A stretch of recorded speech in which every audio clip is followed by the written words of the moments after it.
Hello, everyone. Wow, that was a bad start. Hello, everyone. Welcome to FSU Coach Live. My name is Tim Bankhurst, and my today's guest is Mark Egner. He is the head field hockey coach at Dartmouth College. Mark, thanks for joining me. Most people in the U.S., they hear the word hockey and they think ice.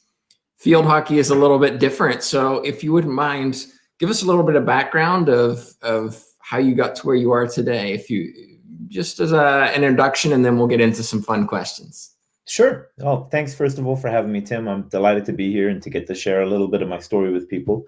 I am not American, although sometimes my friends back home tell me that I have adopted a bit of an American accent over the years. I'm originally from Cork in Ireland, which is the second biggest city in the Republic of Ireland in the southwest. I grew up about a half a mile from our field hockey club there, Cork Harlequins. And ever since I was a little kid, this was the sport that I was involved in. I studied to be an elementary school teacher, and I studied in Dublin for a number of years, and that was kind of where I got into coaching adults. And then through my work there, I was able to work with our regional and junior national teams in Ireland. And having seen a number of those players come to the US and get the opportunity to participate in the NCAA, I said, hey, this is something I'd love to give a go. And I got really lucky back in 2013. I had the opportunity to come and work at Longwood University in Farmville, Virginia as an assistant coach. And after 2 years there, I worked at the College of William and Mary in Williamsburg, Virginia for 5 years. And then since March of this year, I've been the head coach at Dartmouth College up here in New Hampshire. Since March of this year, that sounds like a fun experience. Moving right at the beginning of COVID and then trying to have a season. It was definitely not what one would have expected. I think I'll remember this forever, that about 8 or 9 days in, our athletics director told us all in a staff meeting that we were going to be canceling spring sports. And I turned to the person next to me and I said, this is my 8th day as a head coach. And our director just said in his 39 years in athletics administration, this was the biggest thing he'd ever encountered. And I was like, man, if this is week 1 or week 2, what's ahead of me? Yeah. Now, I mentioned field hockey being a little different to ice hockey.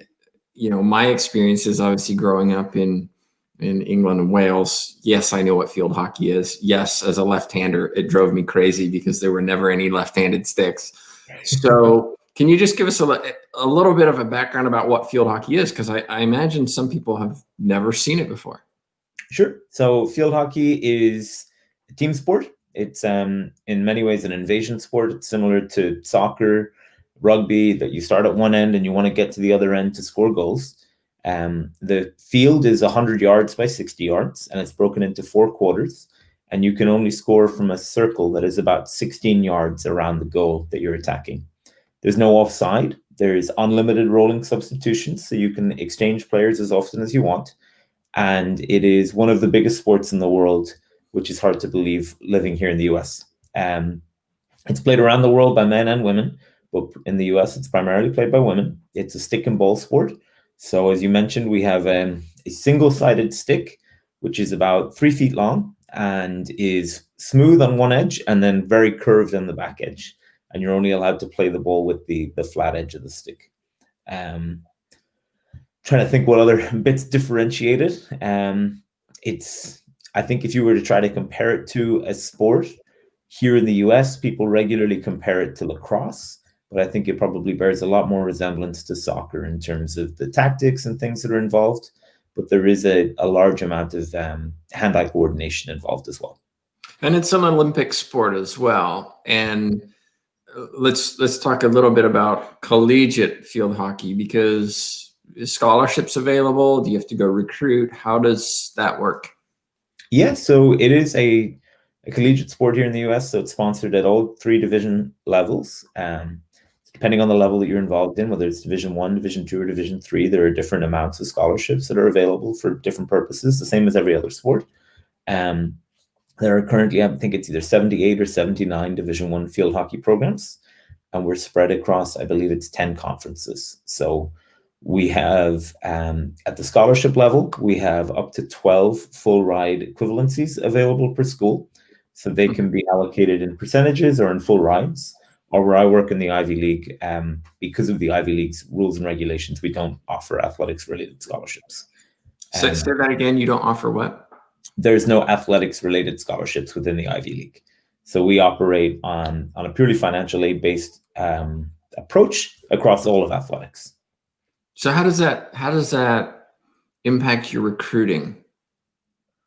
It definitely plays into it. We have pretty stringent academic standards. Obviously, the Ivy League speaks for itself from an academic standpoint. They're some of the most reputable schools in the country and in the world. So there is definitely an element of demand. And then they have quite a large amount of need-based financial aid available to families. So basically, if we were to try to recruit you, Tim, and I thought you were good enough to play at the Division I level, we would have a conversation. And early in that conversation, I would articulate that we are a little different in the Ivy League. We don't offer scholarships. So here's our financial aid calculators. You can go and check them out. And then you need to decide as a family whether or not this is a fiscally viable option. And for some families it is, and for some families it isn't. And I think that is common and consistent across all forms of sport. I remember during my interview process, someone asking me if I thought this would be a challenge. And I said, well, having worked at scholarship schools, sometimes I'll say to somebody, hey, you're worth a quarter of a scholarship or a half a scholarship. And then it's an element of value and how good do I think you are? Whereas at an environment like this, I say you're either good enough or not. Now it's up to you whether or not, it's up to you and your family situation as to whether or not this is a financially viable solution. But I can only bring a certain number of people in here to help us with our program. And you're someone that I think can really make a difference. So we want to support your application. But the challenge for sure. Yeah. You said you can only bring in a certain number of people. How many athletes do you typically bring in per year? Either for where I am, it's going to be either 5 or 6. We're going to carry a roster of somewhere in the region of 22 athletes. Okay. Across Division I, we see rosters getting up close to 30 and as low as 22, 20, somewhere in that range. And generally, we're looking at 5 to 8 athletes per school per year, which isn't an awful lot of people. From a little bit of research, it looks like about 2.5% of people who play field hockey at the high school level get to play at the Division I level. So it is quite a selective recruitment process. It's quite competitive, but there's also a lovely kind of similarity to the schools that offer field hockey. So generally, if you're in a recruiting conversation with somebody, you can almost guess who the other 5 or 6 schools are because they have some of those same similar attributes, whether it's school size, academic standards, the place that athletics plays on their campus, but you end up seeing a lot of similarities. So while we're on recruiting, let's stay there. Everybody's trying to recruit this athlete, right? You talked about me. You can recruit me, Mark.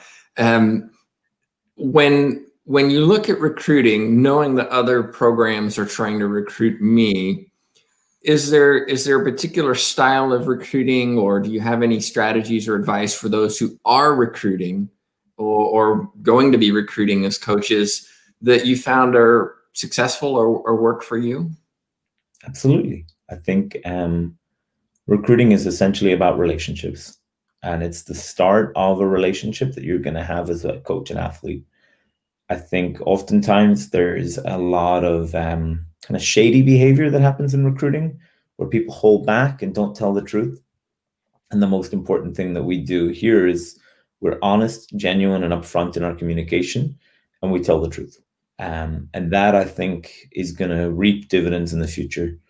We try our best to make real, deep, meaningful connections with our students that we're recruiting.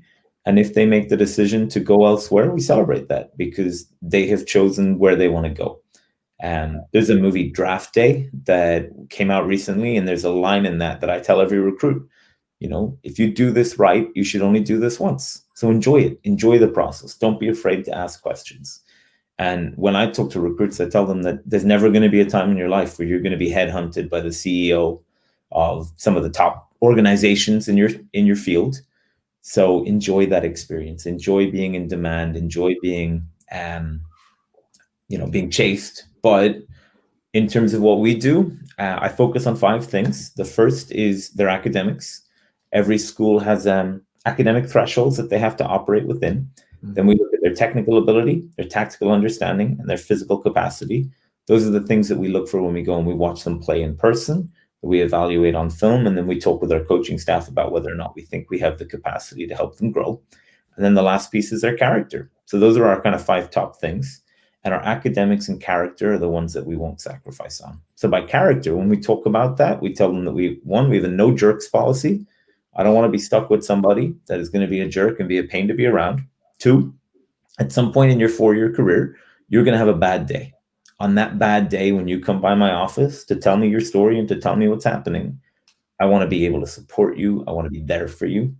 I don't want to roll my eyes and say, oh, here we go again, Tim. What have you done now? And to be able to do that, I need to know who you are, and I need to trust you, and you need to trust me. And those things are incredibly important. So as we go down that process, we start early by looking at players, looking for them when they play, and seeing if we can spot their technical, tactical, and physical components.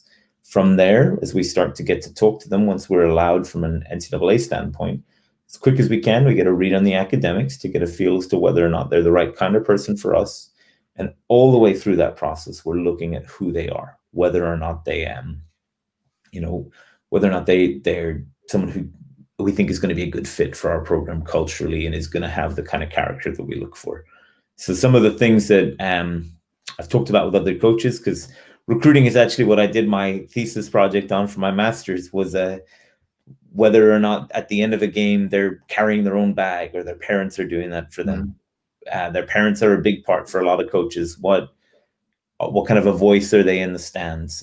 When they come on a recruiting visit or when we talk to them, can they have a conversation with us? Are they able to communicate effectively with adults? And can we start to get to know each other? Because at the end, coaching is about relationships. So being able to develop that relationship early means that we're going to be able to have a trusting and strong relationship later in life.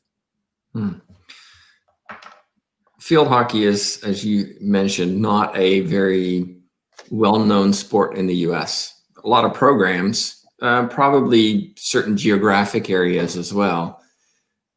When you look at recruiting, you mentioned that most of the players are overseas.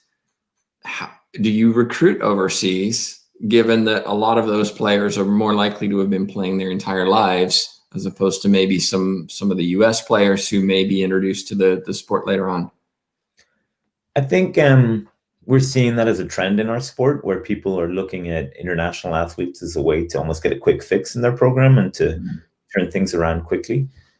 I think there's a couple of bits to that. The first is that what we're offering is an academic opportunity first and foremost. And I think that has to go to people who are deserving of that opportunity.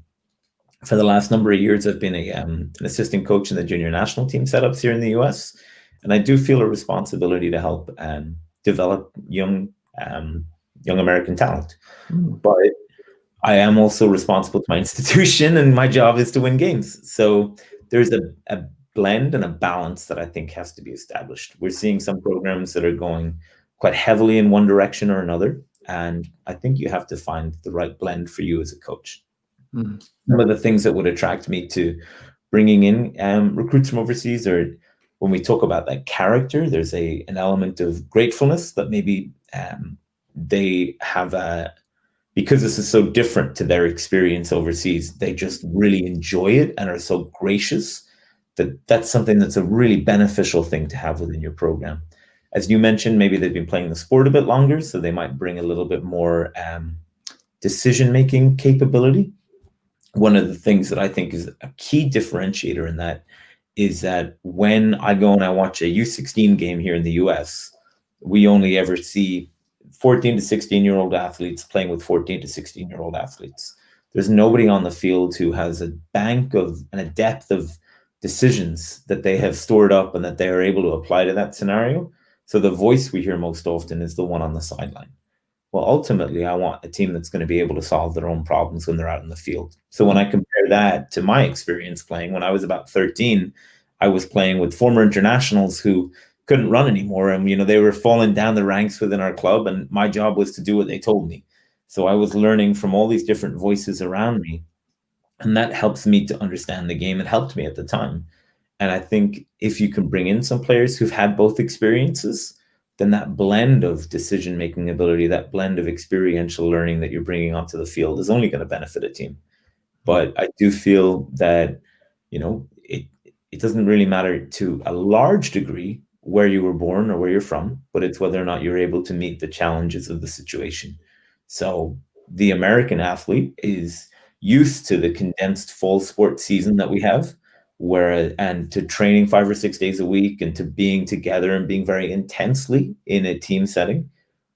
An athlete from another country, maybe sport is a recreation for them. It's something that they do in their free time. And if they're a little stressed with life or with school, they might take a day off. And you have to have that understanding of what the environment you're going to bring them into is, and whether or not you think that they're going to be able to be successful in that environment. So great answer. You got a lot of little gems in there that I think are worth going back and listening to again. Now, you work with a group of young women, and you said about 20 to 25, correct? Right now we have 20 on our roster, yeah. Okay. They don't all play. They don't all start. And I think that's a challenge for any coach, is how do you make sure that the athletes on your team are all pulling in the same direction when some of them maybe are dropped during the season because of various reasons, and so may not be happy about that, or some may not ever get a chance to be on the field, or if they are, it's for the kind of dead time at the end. How do you make sure, what do you do to help those athletes all work together to make sure that the team is placed above their own individual wants and needs? You're really coming me with the hard ones here, aren't you? I warned you. No, I think the first thing is that a lot of that work starts early. I think about Nichols' theory of motivational climate, which is that you're either going to be comparing yourself to your teammates or comparing yourself to who you were yesterday. And if we can send the signals within our environment that we want to be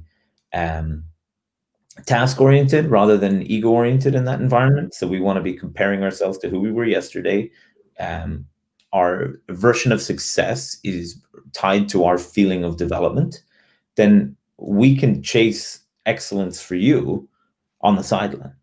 You can come into practice, we can sit and we can have an honest conversation about where you stand right now, and then we can say, we need you to grow in these areas. These are things we want you to grow in. So one of the things that we'll do is we have individual performance plans for all of our athletes where they have self-referenced ideas of how strong they think they are.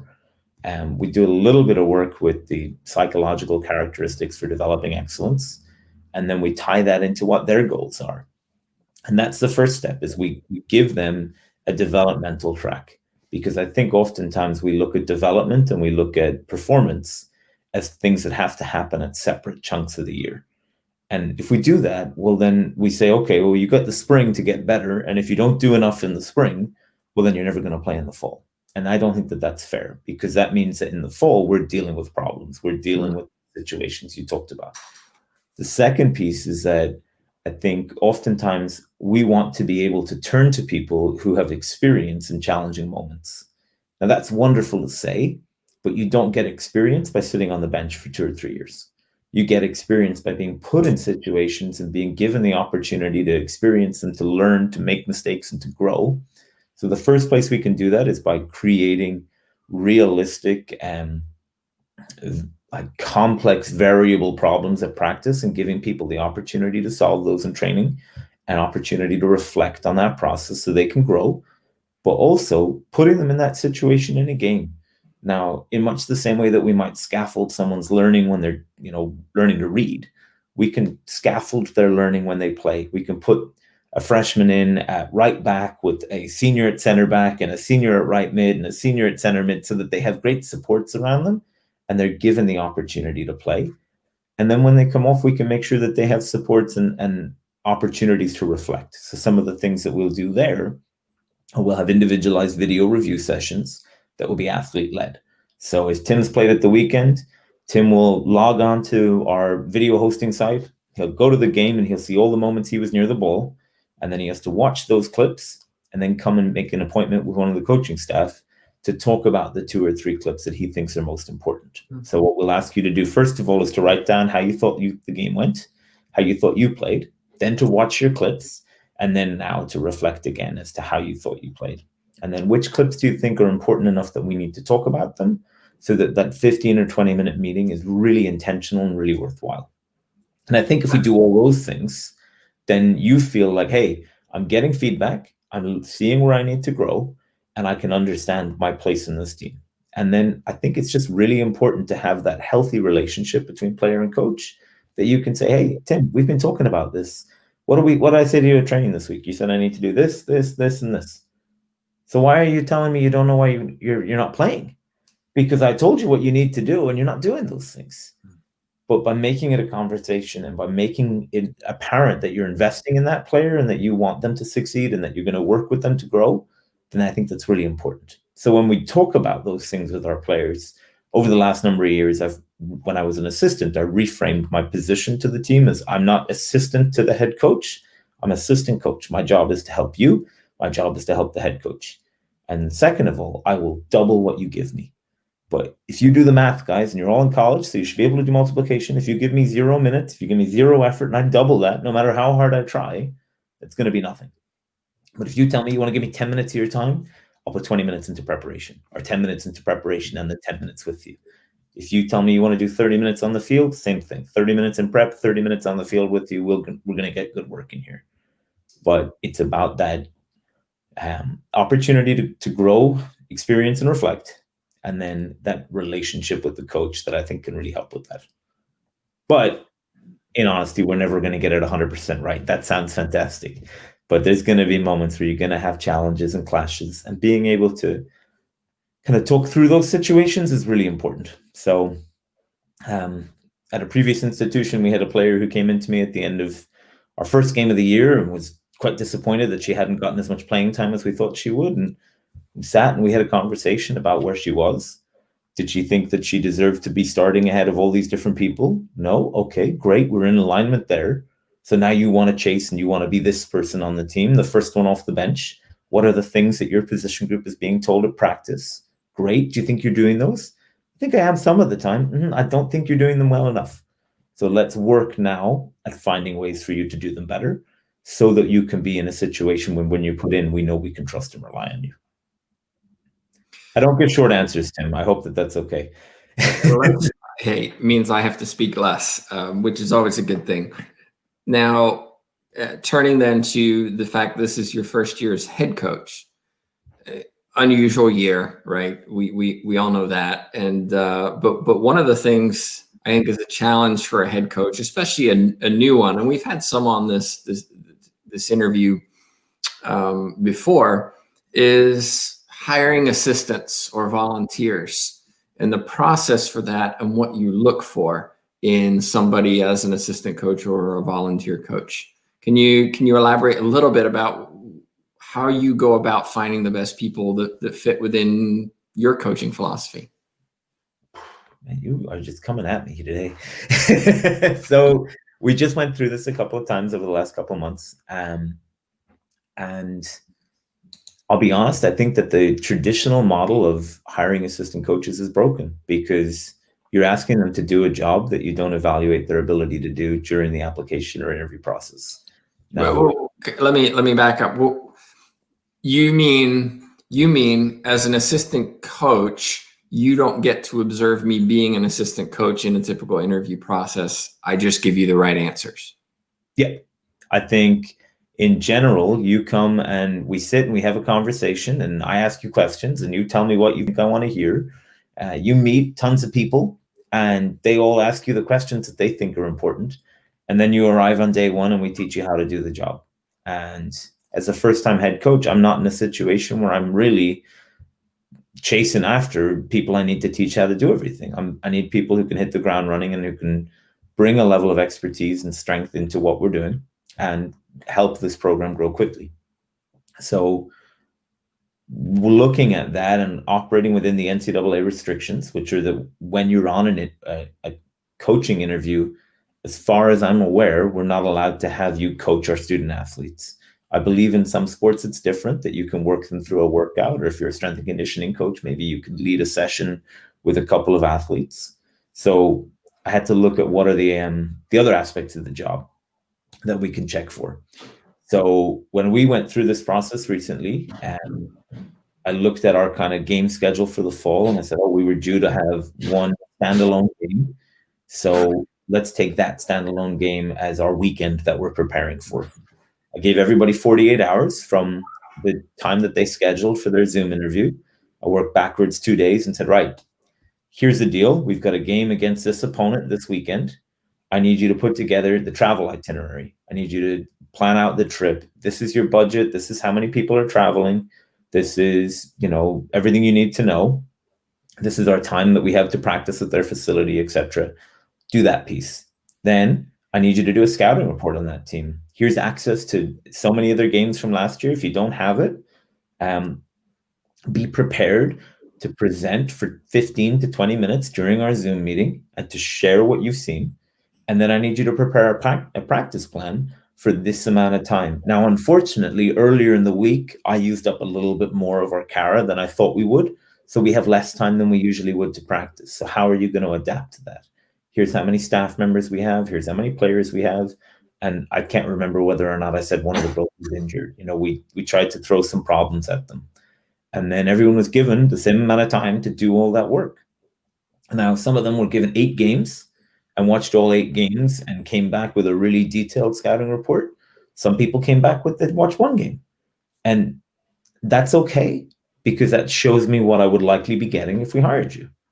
If we hire the person who watches all 8, maybe they're going to be really detail oriented, but are they going to be able to manage their time well enough to get everything done? If we hire the person who watches 1, are they going to see enough in that 1 game for us to have a really accurate plan for this team? And then all of our applicants watched the same opponent, watched the same stuff. And then it was really interesting to see what are the commonalities and what are the differences? And are they right to be acknowledging those differences, or are they seeing the wrong things? And then when they wrote their practice plan and they talked us through what we would be doing at practice, I was listening out for some key phrases. We're doing this because ... I was looking at what kind of exercises they were planning to see whether or not that fit with my pedagogical approach, or whether that was an area I thought we might need to change and adapt and grow if we did work together. And then all of that combined to give me a picture of what kind of a coach is going to walk in the door. Then when we hired our assistant, the first thing I did was I asked them to give me a list of what they perceived their biggest strengths were and what areas they felt they needed the most growth in when it came to their role within the program. And then the things that they said they needed the most growth in, we provided them with support from other staff members within the athletics department. Again, gave them ownership of those things. So they became things that were their job. So they got the opportunity to grow and work on those things so that they felt they were growing as a coach. So you asked at the start what I look for. What I'm looking for is somebody, one, who wants to be a coach. I think a lot of people get into coaching because they played the sport for so long in their life, they're not ready to let go of it. And I don't think that that's it's a good quality in a coach, but that shouldn't be the reason we coach.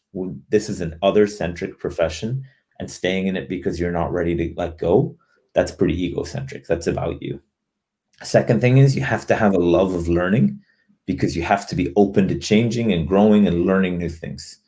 And if you can demonstrate that either in your resume by showing me what you've been doing to learn and grow as a coach, or in how you interact in our settings, well, that's going to be really interesting for me, because I want this to be a learning environment. I came to work at an Ivy League institution because this is where some of the brightest minds are.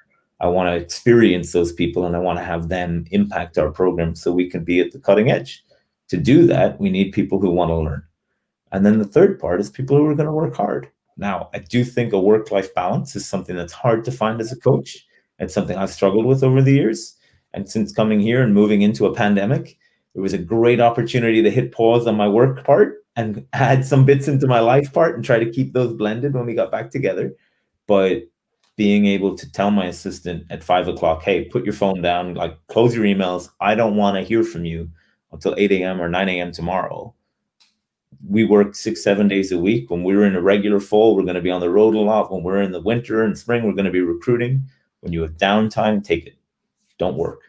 And in a way, it's been really interesting to see a lot of myself in my assistants where they're like, oh no, I kind of want to keep going. And I'm like, well, I'm going to want you to keep going in 12 months time. So slow down.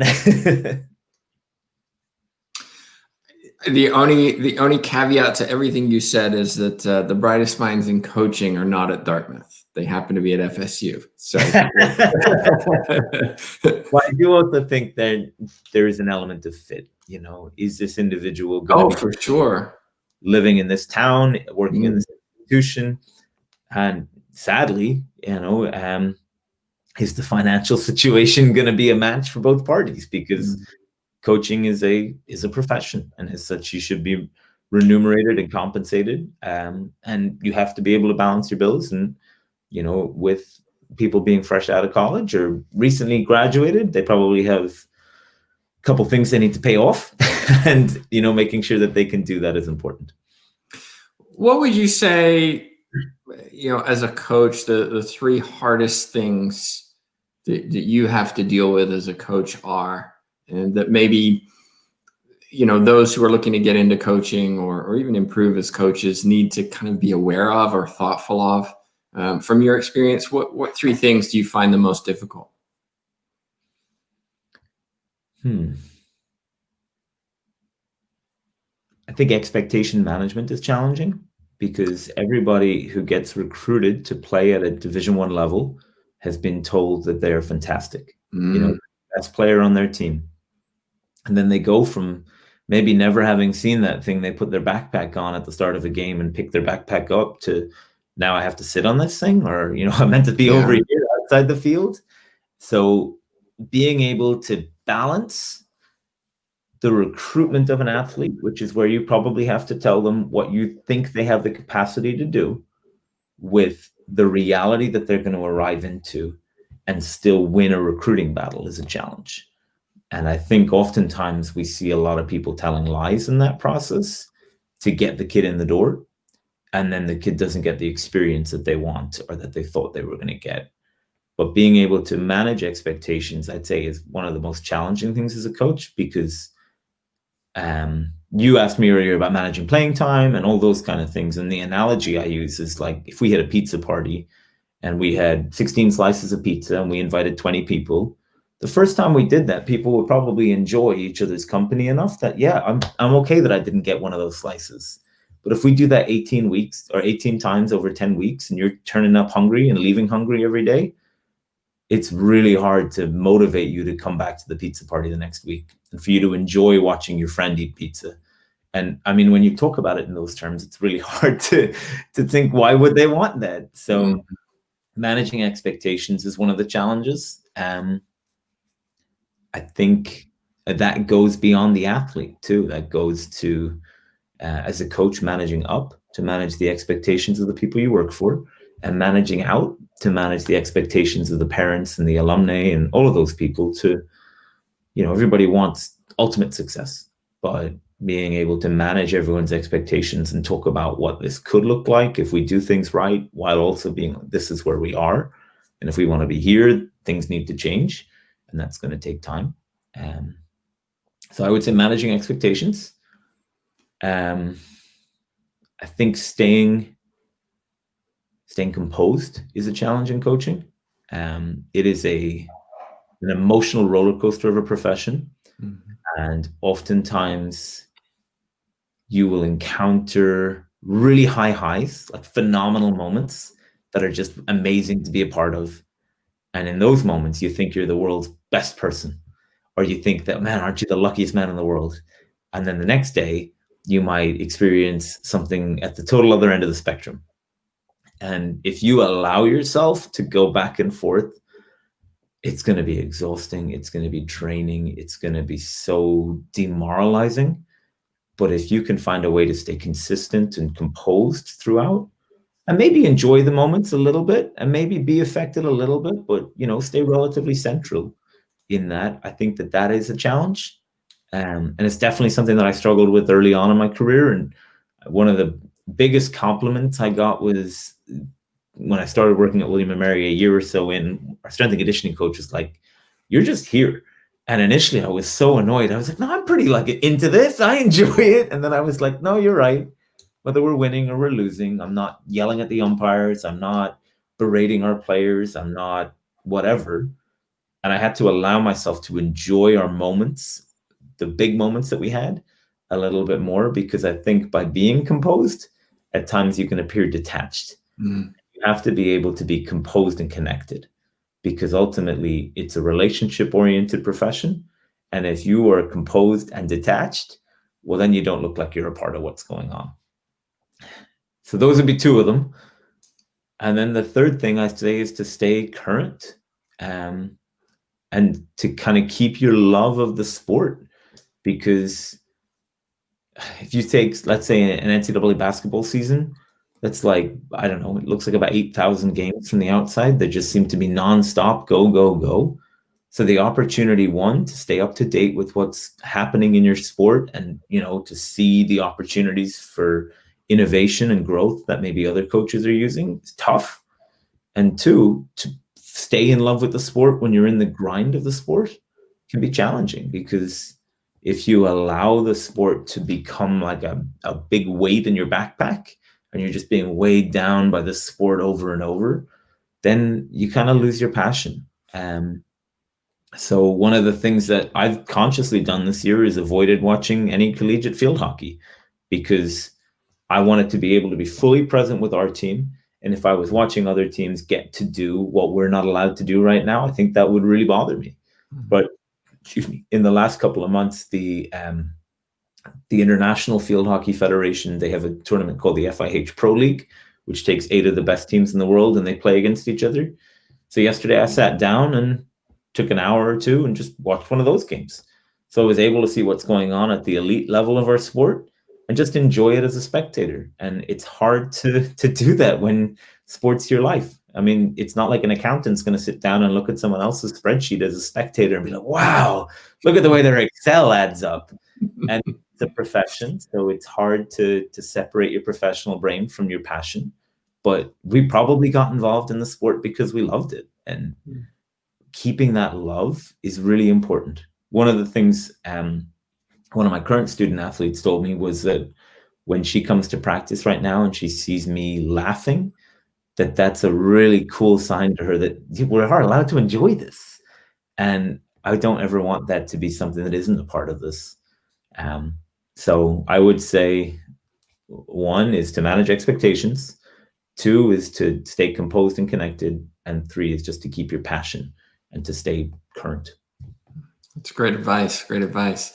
If somebody has a question for you down the road, maybe watching it on YouTube, something like that, what's the best way for them to get in touch with you?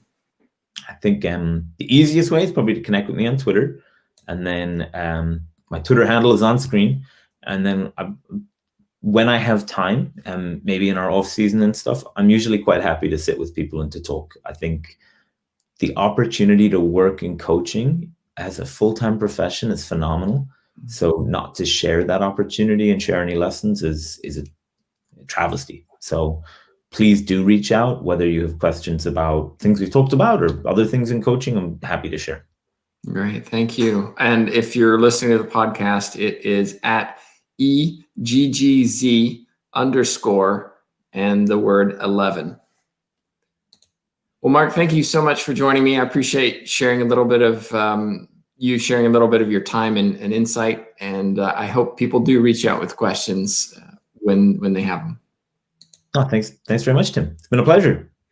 But just a reminder, we have more interviews coming up over the course of the next several weeks. We try to do one a week, so be sure to subscribe either to Facebook or YouTube so that you get notification when we do go live. But on behalf of myself, Tim Baghurst, and Mark Egner, thank you so much for joining us.